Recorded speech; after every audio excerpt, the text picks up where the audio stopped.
T20 coach എന്നാൽ ഇങ്ങനെയാവണം, എങ്ങനെയാണ് നിർഭയമായ cricket കളിക്കേണ്ടതെന്ന് ഏറ്റവും നന്നായിട്ട് അറിയാവുന്ന ആളാണ് ഗൗതം ഗംഭീർ. സുനിൽ നരേനെ വീണ്ടും ഓപ്പണറാക്കാനുള്ള അദ്ദേഹത്തിന്റെ ചങ്കൂറ്റത്തെ അഭിനന്ദിച്ചേ മതിയാകൂ. ഇന്ത്യൻ T20 ടീമിന്റെ കോച്ചായി ഗംഭീർ വരികയാണെങ്കിൽ T20 ലോകകപ്പിൽ നമുക്ക് കിരീടം നേടാൻ സാധിക്കുമെന്നും ചില ആരാധകർ ചൂണ്ടിക്കാട്ടുന്നുണ്ട്. അതേസമയം IPL-ൽ നമുക്കറിയാം, ഇത്തവണ കളിച്ച 3 മത്സരങ്ങളിലും ജയിച്ച KKR പോയിന്റ് പട്ടികയിൽ ഇപ്പോൾ തലപ്പത്താണ്.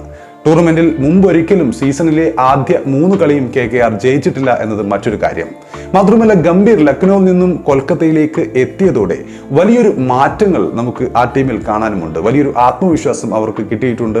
അതുപോലെ തന്നെ ടീം ഒന്നാകെ ഒരു കില്ലിംഗ് ഇൻസ്റ്റിങ്ക്റ്റ് വന്നിട്ടുണ്ട് എന്നും പറയാം. കാരണം ചാമ്പ്യന്മാരെ പോലെയാണ് ഇപ്പോൾ ശ്രേയസ് അയ്യരുടെ നേതൃത്വത്തിൽ ഗംഭീറിന്റെ ഉപദേഷ്ടാവ് എന്ന റോളിൽ അവർ കളിക്കുന്നത്. അതുപോലെ ഗംഭീറിന്റെ ബോഡി ലാംഗ്വേജിലും ഒരുപാട് മാറ്റങ്ങൾ വന്നിട്ടുണ്ട്. നമുക്കറിയാം, മുമ്പ് മഹേന്ദ്ര സിംഗ് ധോണി ബാറ്റ് ചെയ്യുമ്പോൾ അദ്ദേഹത്തിന് ചുറ്റും ഫീൽഡർമാരെ ഇട്ടുകൊണ്ട് മഹേന്ദ്ര സിംഗ് ധോണിയെ പോലുള്ളൊരു കൂറ്റൻ